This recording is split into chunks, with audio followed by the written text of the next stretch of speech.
Hello, I'm Terry Kolath. I'm here today with Professor Adrienne Kehr. Our next class from the professor is the most famous trees from history. Thank you for joining me, Adrienne. It's always a pleasure, Terry. Well, when you told me about this, I thought, oh, come on. How can there be trees that are so famous? Well, they're famous historically because they've lasted so long. Trees are the oldest living creatures on the planet. Some go back 4,000 or 5,000 years. Some in the United States, in the West Coast, are thousands of years old. And they're tall and they're wide and people cut holes in them and they have famous names. So they have seen humanity grow up. They've seen us grow up. If they could tell the story, it would be fascinating. So it was that concept of if the trees could talk, what would they tell us? And so I take you through a list of a number of trees which have historical context, all of which you can see today. Many people actually have visited these trees. There's quite a following of these trees. If we go back to the Bible days, for instance, the Queen of Sheba came to see Solomon. It's a pity they didn't actually mention her name because we could have dated her then, just said Queen of Sheba. Why did the Queen of Sheba come all the way from Yemen to Jerusalem? And the reason is because she controlled the frankincense trees.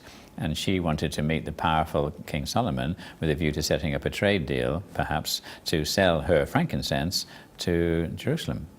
And so if you look at where frankincense comes from, there's only 2 countries in the world where frankincense grows. And the story of frankincense is fascinating in terms of its value. It used to be the same value of silver. Do you remember the 3 kings, gold, frankincense and myrrh? These things have to travel by camel or donkey or ass all the way from Yemen. It's from a tree. It's from a tree. In fact, it's very similar to rubber trees. Rubber trees, if you cut them, they bleed latex, and you collect the latex, boil the water off, and you get rubber. So we'll talk about that.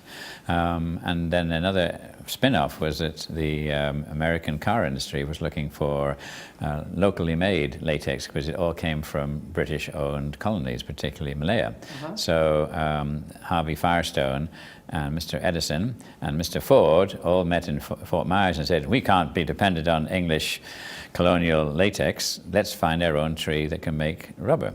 And of course, Thomas Edison said he loved a challenge, and he spent many years developing the goldenrod, which is an indigenous plant, which does contain rubber latex. But he couldn't quite get you need a concentration of 40 or 50% to be able to harvest it economically, and he couldn't do that. But if you go to his laboratory in Fort Myers, you will see his goldenrods all laid out there, and you can see he's trying to hybridize them to have a higher and higher concentration of rubber. So you're going to tell us where they got the rubber trees? Yes. Okay. Fabulous. Now, just a little sneak preview. Does it have anything to do with the cherry tree and George Washington? We are going to talk about the famous cherry tree, and I won't spoil it. Good. But I have some insider information on that cherry tree.